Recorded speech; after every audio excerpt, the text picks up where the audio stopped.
Many step parents find themselves making sacrifices, meeting needs, and yet receiving little acknowledgement or warmth from the child. That can lead to resentment, especially if they feel like they're doing tasks that the bio parent could or should be handling. Welcome to the Blended Family Breakthrough Podcast. We're your hosts, Mike and Kim. We believe in a world where blended families can experience a future full of hope, connection, and peace. That's why we offer tools, strategies, and guidance that move you from a place of confusion and conflict to experiencing a life of confidence and connection. We're so glad you're joining us for authentic and sometimes comical conversations as we cover everything from romance to parenting, and yes, even dealing with that difficult ex. So if you're ready to experience breakthrough in your blended family, you're in the right place. Let's dive in. Well, hey there. Thanks for joining us today. We know just how busy blended family life can be, and we're super grateful that you choose to spend your time with us each week. Hey, if you haven't already, would you head over to the ratings and reviews sections on Apple Podcasts or Spotify just to share your feedback? You know, we so appreciate that, but even more than that, you're helping others decide which resources to follow and trust. So thanks in advance for sharing your experience with us here on the show. Okay, what are we focused on today, honey? Well, today we're diving into a topic that sparks a lot of confusion, frustration, even conflict for blended couples. It's something we hear about all the time from the couples we coach. What are our roles and responsibilities when it comes to parenting? What's realistic? What's appropriate? And more importantly, what's not appropriate in a blended family dynamic? There's often a lot of ambiguity around this, and building clarity is the key. So we're going to help you with that. Yeah. So whether you're a biological parent, a step parent, or both, our goal today is to provide some clear understanding of best practices in blended family parenting. We want to help you to embrace some realistic expectations for yourself and for your partner. And let's be upfront. Some of these best practices might feel a little counterintuitive, especially if you're expecting a blended family to function like a first family. So if you feel a little skeptical or maybe even resistant to some of what we share today, we just encourage you to lean in and challenge those feelings and stay open to some new insights. And we've worked with so many blended couples who either didn't engage in learning these principles because they didn't know what they didn't know, or they heard these insights but dismissed them because they didn't quite make sense at the time. Fast forward a few years, and these couples are experiencing painful disconnection, resentment, and ongoing conflict in their home. They feel lost and hopeless because of the easy wrong turns they made early on. Yeah, and we don't want that for you. No. Our hope is that you can avoid these wrong turns and the heartaches that they bring. Even if some of this information feels a little irrelevant to you now, just want you to stay open-minded. And if after this episode you're still unsure, maybe you have some doubts, then schedule a free coaching call with us. We would be happy to share some real-life stories, including our own, about what happens when couples overlook or ignore some of these critical parenting dynamics. Right. Parenting is often a major pain point for blended families, and it's easy to get off track. So let's get started with open minds. To give you a roadmap of where we're headed, in this episode, we'll focus specifically on the step parent's role. Then in 2 weeks, we'll dive into part 2 of this discussion and explore the biological parent's role. Regardless of which role you play, whether you're a bio or a step. Or both. Yeah. This is what you need to keep in mind. Parenting is a two-person job. Both partners need clarity on their focus and their responsibilities to ensure that their blended family can function successfully. That's right. So make sure you listen all the way through today and catch part 2 in a couple weeks, because building a solid parenting partnership is one of the most challenging and most critical aspects of blending a family. In each of these episodes, we'll break down 4 key facets of parenting: meeting practical needs, providing support, teaching important life lessons, and delivering discipline. So let's start with the first one, meeting practical needs. This is kind of about the logistics of parenting, right? Things like stocking the fridge and shopping for clothing and stocking school supplies and personal care items, right? It also includes things like completing school paperwork, right? Signing them up for activities or finding special resources like tutors or counselors along the way. And sometimes it's about being their chauffeur, getting them to and from school, activities, appointments, or social events. These are everyday responsibilities that keep things from falling through the cracks. That's right. Now, for a step parent, stepping in here might seem like an easy way to contribute, and in some cases it is. But before just diving in, you and your partner really need to discuss and consider a few things. First, what are the kids already used to? So as an example, if a bio parent has already been driving them to school and they actually cherish that time together, suddenly shifting that responsibility to a step parent might actually create unintended emotional fallout. So we have to talk about that. What are the kids used to right now? And particularly in the first year of blending, routines we recommend remain as stable as possible. You know, sometimes changes are necessary. And if they are, then the bio parent should be the one to communicate those changes and help their kids kind of process any emotions that come along with the changes. Yeah. But as much as we can, we really want to keep routines stable. Yes, definitely. We also want to consider the discomfort factor. A step parent shouldn't be the one handling tasks that could create stress or resistance for a child, like waking them up in the morning if they struggle, or taking them to the dentist if they have anxiety about that. Stepping into these kind of roles can create negative associations that hurt the stepchild-step-parent bond. But what if your stepchild asks you to wake them up or asks you to take them to an appointment? Well, that's a green light. Absolutely. The key is to let the children set the pace and be mindful of how they might feel before assuming a role. Absolutely. Now, on the flip side of that, step parents also need to just be honest about their own comfort levels. So if you're feeling a bit overwhelmed or uncomfortable with certain responsibilities, that's a great thing to communicate with your spouse. It's easy to kind of jump in with enthusiasm, but if over time you start feeling unappreciated, maybe even resentful, that is a sign that adjustments need to be made. Absolutely. Many step parents find themselves making sacrifices, meeting needs, and yet receiving little acknowledgement or warmth from the child. That can lead to resentment, especially if they feel like they're doing tasks that the bio parent could or should be handling. Think about that.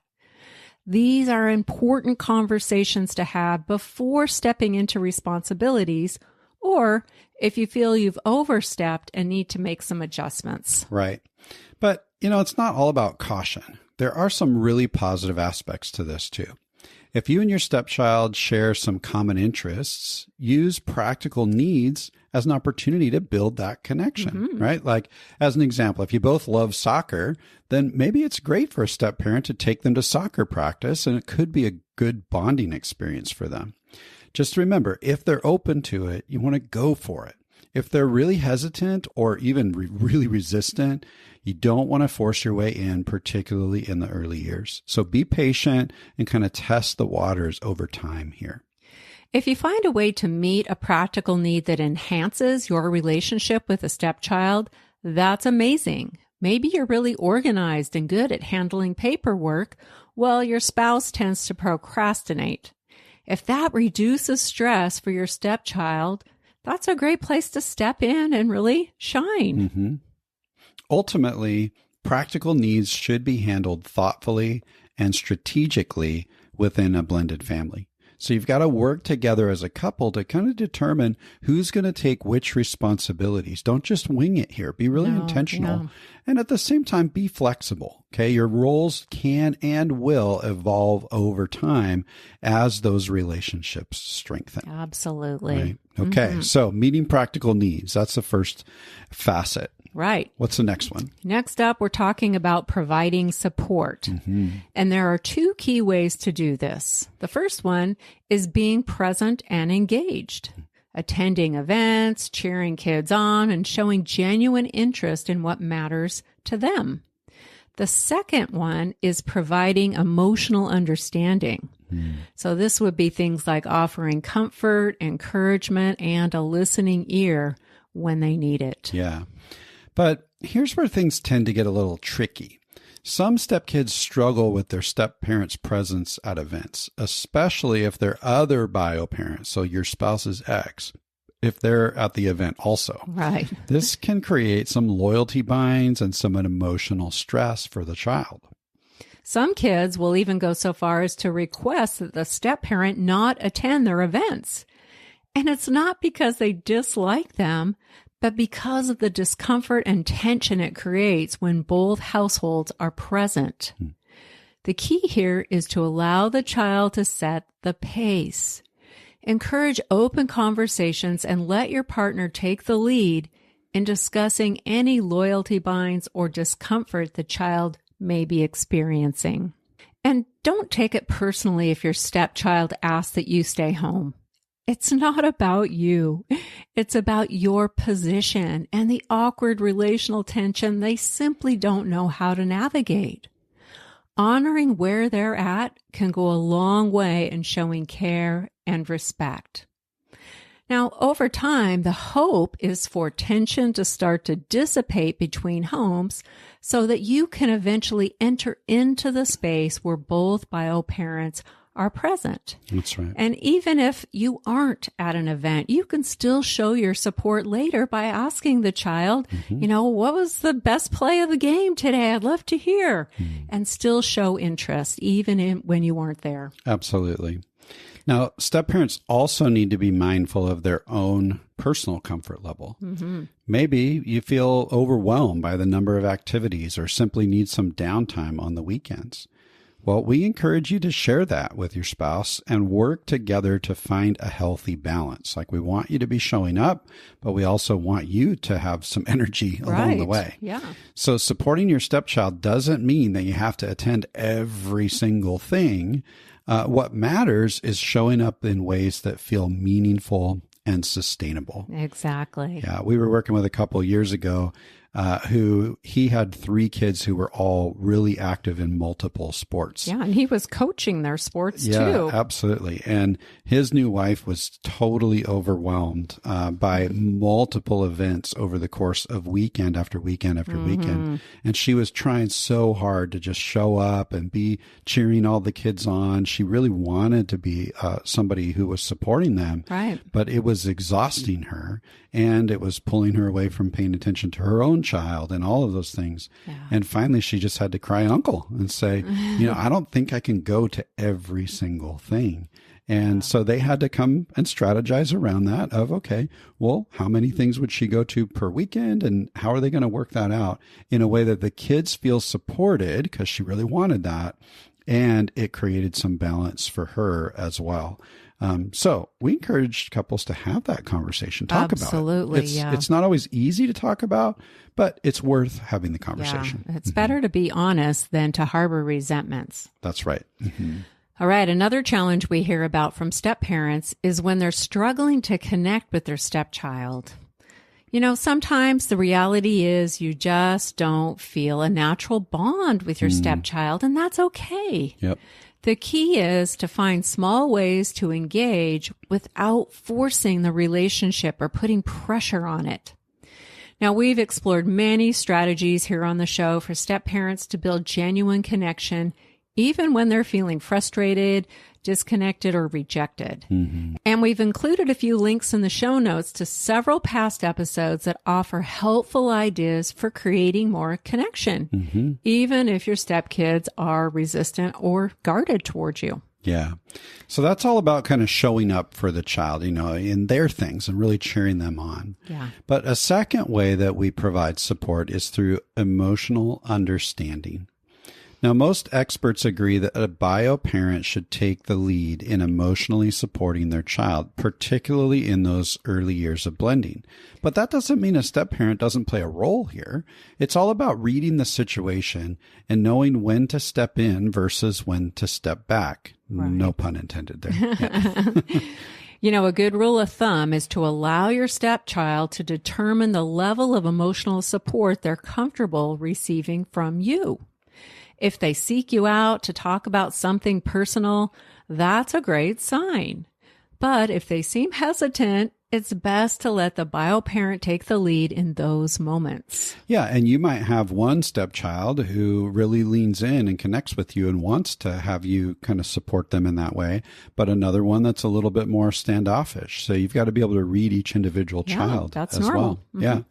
You know, one practical way a step-parent can provide emotional support is simply by advocating for and encouraging one-on-one time between the bio parent and their child. So between your spouse and your stepchild. This really helps to reinforce the child's sense of security in their relationship with their parent, which can actually make them more receptive to bonding with you, the step-parent, over time. Yes. And it's really simple. Little things like, hey, I'm so excited that you're going to hang out with your dad today or with your mom today. Just simple affirmations like that help the child to feel like you're not a threat to their relationship with their parent. Right. You're for it. Yeah. And as they navigate all the changes and the uncertainty, it's actually really common for a child to view an incoming step-parent as a threat. Mm-hmm. It's not because you've done something wrong or threatening. It's just simply because your presence can stir up fear inside of them.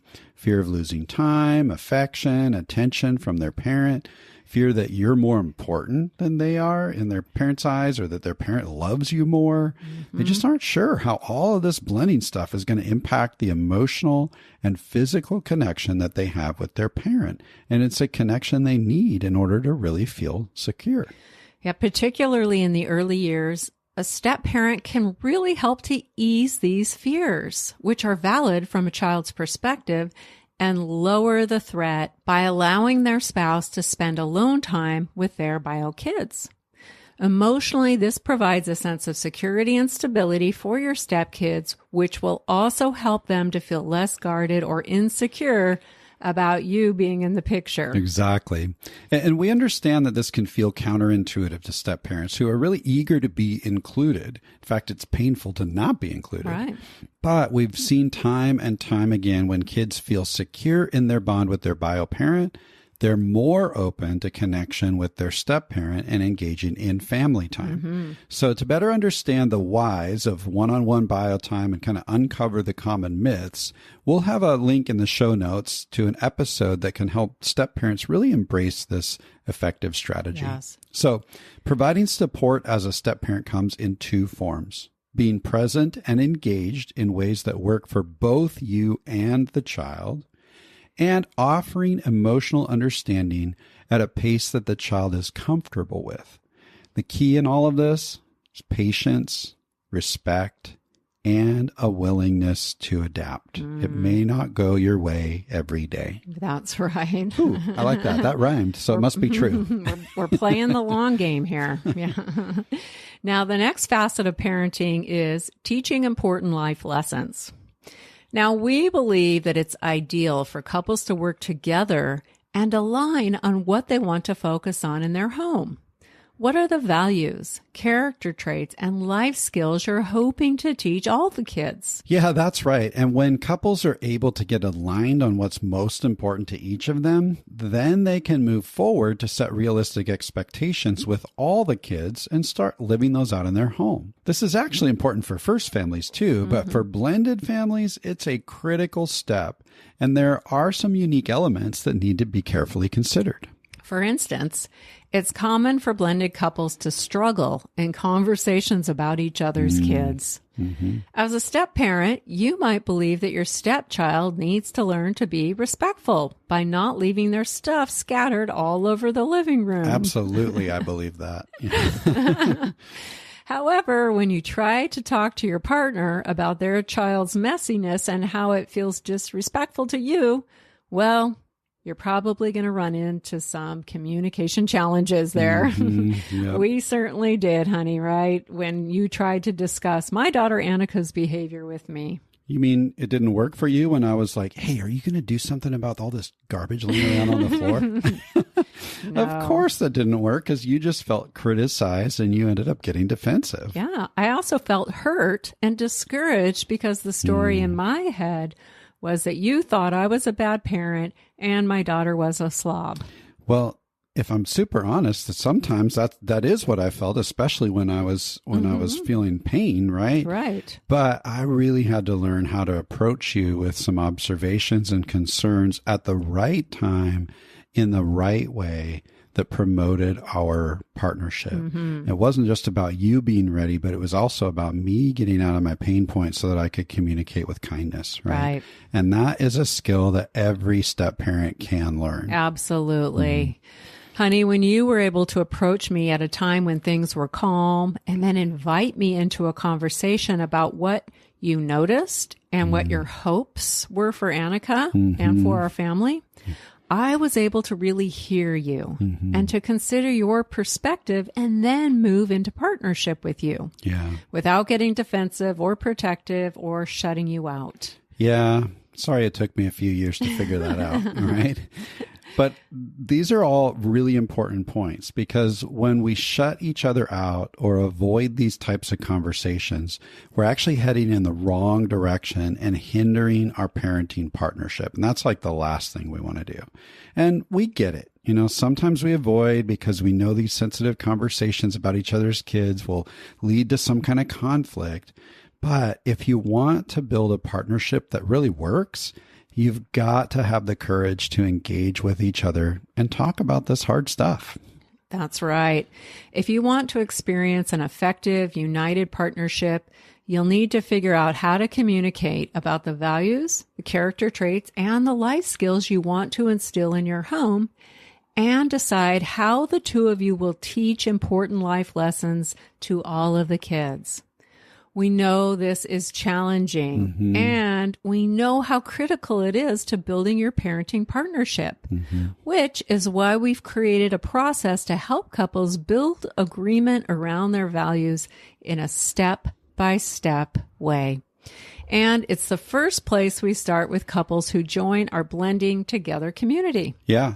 You know, what we've discovered is that most blended couples need focused support and accountability if they want to make real progress on alignment and partnership. Right. So if that sounds like something that would bring value to your partnership, hey, we're here to help. So just click the link in the show notes to schedule your free initial coaching call with us. We'd really be happy to share more about the Blending Together community or other opportunities that we have for coaching as well. This facet of parenting, teaching kids important life lessons, it's all about family leadership. And a step parent can bring a lot of value here. Honey, I've said this before and I'll say it again. You have made me a better, more effective parent. And your influence has also helped Annika and our two mutual kids to develop and live out important values, character traits, and life skills. When you can begin to lead your family as a united team, not only will your partnership thrive, but so will your kids. Sure. Because kids in a blended family need clear expectations and firm, loving guidance, as well as boundaries, which ultimately models and teaches important life lessons they'll need for their future. You know, the bottom line is we've been blending and working with blended couples for 24 years. And me personally, I also grew up in a really difficult blended family. And we didn't manage all this very well when I was a kid. And we believe that united parenting partnership is absolutely necessary. Without it, couples get stuck in all kinds of unproductive patterns and lots of disagreements. The kids end up experiencing inconsistency and even a lack of stability sometimes because we're kind of going back and forth and wobbling around as we argue through how we're going to handle our parenting partnership. And you end up feeling like two separate families kind of living under the same roof. Right. Right? Maybe you can relate to that. And I know we mentioned our blending together community, but if you're on the front end of blending, like dating, engaged, newly married, this is really an ideal time to start building your parenting partnership. And we can help you do that and kind of set up your blend for the best possible outcomes. And so we'll include a few links in the show notes to some past episodes that can help get you started with that. Okay. So we talked about meeting practical needs, talked about providing support. We just talked about teaching some important life lessons. Yep. So, honey, let's move on. What's the next facet of parenting? The next one is delivering discipline. Oh, perfect. Step parents should hop right into it, right? No. This is one where we see a lot of step parents make an easy wrong turn, which inevitably creates tension and disconnection in their relationship with their stepkids. What's the easy wrong turn, you may ask? Well, it's to move into a disciplinary role too soon. And it's so easy to get off track here because it's natural for step parents to want to have a sense of control and to be respected as a person of authority in their home. There's nothing inherently wrong with that. And of course, that's what makes sense in a first family dynamic where both adults have authority to correct and discipline the children. But here's the problem. You aren't living in first family dynamics. And when a step parent takes on the role of disciplinarian too soon, it will eventually lead to some very painful outcomes for the whole family. Absolutely. If you think about first family dynamics, both parents have been parenting the kids since day one, and both have some level of a trusted parent-child bond with each of their children. But for a step parent, things are really different. It doesn't matter how much knowledge you possess about child development or how great you are with kids. The truth is that you're at a disadvantage because you just don't have the same level of history, connection, respect, and trust with a stepchild that your partner does.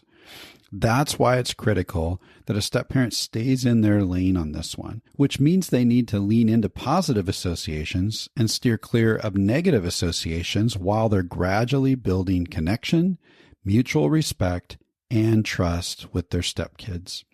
From a child's viewpoint, receiving discipline is a negative association. You know, I mentioned growing up in a blended family, and my stepmom just kind of got thrust into the disciplinarian role right out of the gate. And I guess growing up in the 80s, it probably felt like kind of a normal thing. And most of us kids were compliant. Like we responded and all of that. So on the outside, it might have looked like everything was fine. But there were deep resentments building, and over time, it ended up blowing up. And in fact, all the kids left really early because of some of the challenges that were happening in our home. We can't underestimate this. Compliance is not the same as connection. Right. So keep that in mind. Yeah. Sometimes this easy wrong turn happens when a step parent claims to have authority and insists on delivering discipline.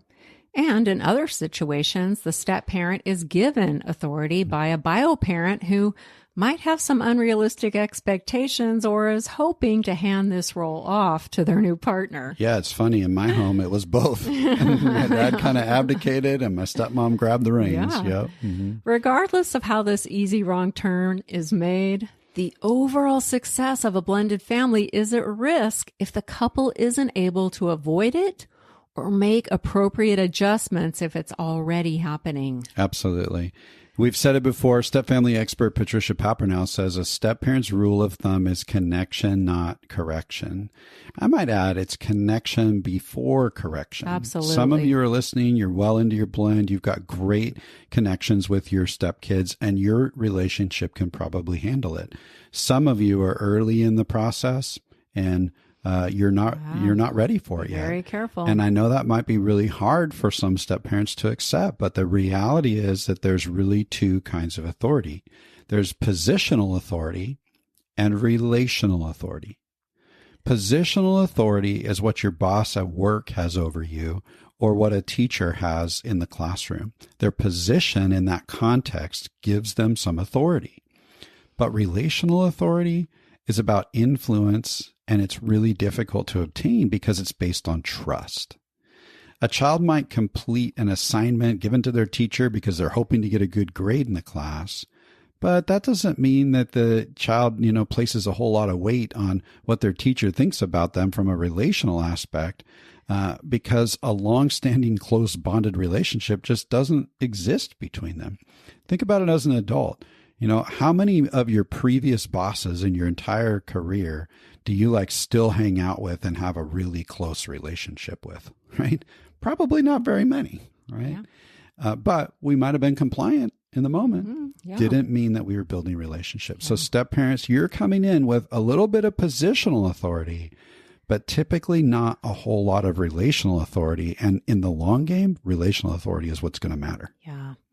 Because the step parent is an adult, they are afforded some authority as in any adult, like a teacher, coach, or a neighbor. Mm. But relational authority takes time. When children come to care about their step parent as a person and value their relationship, once bonds have started to develop, that's when relational authority also develops. Mm-hmm. We want to be really clear here. We aren't saying that the step-parent should be excluded from parenting decisions and not have a say in the attitudes, contributions, and behaviors of the kids in the home. Right. In fact, we just talked about how both the step and bio-parent need to work together to align and lead the family around those values, character traits, and life skills. But that alignment happens behind closed doors. And then it's the biological parent's primary role to communicate the expectations and follow through with discipline. Mm-hmm. Their relationship can handle negative associations because they already have built-in authority that's relational with their kids. That's right. Now, we also are not saying that a step-parent should never have the authority to correct and direct their stepkids. The big picture goal is to actually get there. Mm-hmm. We want to be able to have some of that authority. But if you don't have a strong, trusting relationship with your stepchild yet, discipline can create resistance rather than respect. You'll actually sabotage the chances of gaining that real relational authority and instead come up against painful power struggles and disconnection. Mm-hmm. According to stepfamily expert Ron Deal, a child's trust, respect, and honor grow out of a relational history with a step-parent that comes with time and positive experiences. Successful step-parents are dedicated to relationship building over the long haul and just don't try to force their way in. Ron goes on to say that successful step-parents understand the limitations of positional authority in the first few years of the step-family and rely heavily on the biological parent to manage the children until their own relational influence has grown. Yeah, that's great. Step-parents, we challenge you to thoughtfully consider how you're engaging in discipline, because we've seen how even small, innocent correction can make or badly break step relationships. Mm-hmm. We connected with a stepdad not too long ago, and leading up into the blend, he had a teenage stepdaughter who really enjoyed him, and they got along great, and she was excited that her mom was marrying him, and they had great connection. And then they got married and moved under one roof. And all it took was for him to require his stepdaughter to help clean up the dishes in the same way he requires his own bio children. Mm-hmm. So his bio kids are doing dishes, and he's saying to his stepdaughter, hey, you need to help out. Pitch in, let's go. Without talking to his wife, without aligning, without having her set that expectation, he just jumped in and required that, and it completely blew out their relationship. Now she will barely have anything to do with him. Yeah, so now they're having to do repair work. Yeah. It's really difficult. You don't want to get there. You want to tread lightly. Mm-hmm. That's right. Even if you have younger, more compliant kids in the home, don't dismiss all of this. Younger children might respond to a step-parent's discipline, but then later express some sadness to their bio parent or even to the parent in the other home, how their step-parent is mean or they think that their step-parent doesn't like them. And even when younger kids do comply, kind of like I was saying about my family of origin, often healthy bonding and connection is still not developing. So those young children can harbor resentments and even disdain over time and want nothing to do with that step-parent once they reach their adolescent or their teen years. They might even resist coming for visitation because of that imbalance of negative associations that they've been experiencing with a step-parent. We've seen this happen when couples ignore best practices and allow the step-parent to take on the role of delivering discipline.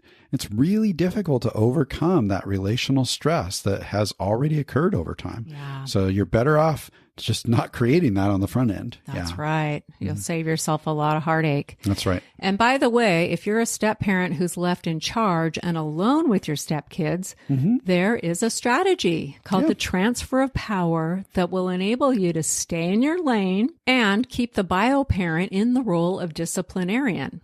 And we've put a link in the show notes to that episode so you can learn to implement that strategy every time you're alone with your step-kids and avoid this easy wrong turn while still maintaining order in the home. Okay. Hey, we've thrown a lot at you today, kind of rapid fire, but the bottom line for a step parent is to understand your unique role and stay in your lane. Work with your spouse to build a parenting partnership and play a supporting role in leading the family toward the life lessons that you really want to teach. You got to try to avoid those negative associations and focus on leaning into positive associations and practice that rule of thumb, connection before correction. And remember that a big piece of step parenting is letting each child set the pace in your relationship. This means you'll want to look for clues to a child's readiness and test the waters. Then evaluate the results. Was the child open to you stepping up and into a new role, or were they uncomfortable and resistant? Then make little adjustments. It might feel okay to lean in, or maybe you need to pull back. Much of step parenting involves a process of trial and error. And remember to communicate and collaborate with your partner. It's so important. That's right. In fact, it's that communication and collaboration, and I'd even add strategizing together as a team that really keeps you as a couple in the lead. Right. This is not about letting kids run amok or putting them in charge of the household. Following their pace isn't about them being in charge. Right. So keep that in mind. You know, every step parent wants to feel acceptance, warmth, and connection with their stepkids. And they also want to experience some of that relational authority to be respected and trusted, right? And we believe that every step parent can achieve these things when they approach their role and responsibilities with wisdom, patience, grace, and perseverance. You can get there when you're open and you're willing. Now, we've mentioned some past episodes to help step parents to successfully fulfill their roles and responsibilities. And we'll also add a few books that can bring value to your step parenting journey. Absolutely. Next week, we'll be exploring one additional aspect of step parenting in our Simple Step episode. Make sure you're following the show on your favorite podcast app so you don't miss that. That's right. And then in 2 weeks, we're going to hop into part 2, the roles and responsibilities for bio parents as it applies to each of those facets of parenting, meeting practical needs, providing support, teaching important life lessons, and delivering discipline. But for today, we're going to make this episode a wrap. Until next time.